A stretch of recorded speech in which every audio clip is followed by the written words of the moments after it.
Hello, in front of me I've got Vlinker MS. In this video I'll show you how to perform acceleration test.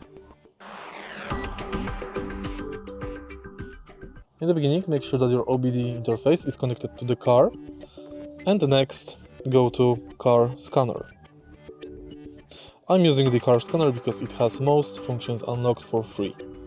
Next, go to acceleration test, and here you can check acceleration time from 0 to 20, 30, 40, 60, 80, 100, 120 km per hour, and between 100 and 200 km per hour.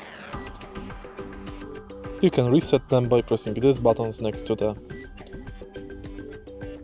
record, and next you can start new acceleration test. If you find this video helpful, please leave like, comment and subscribe.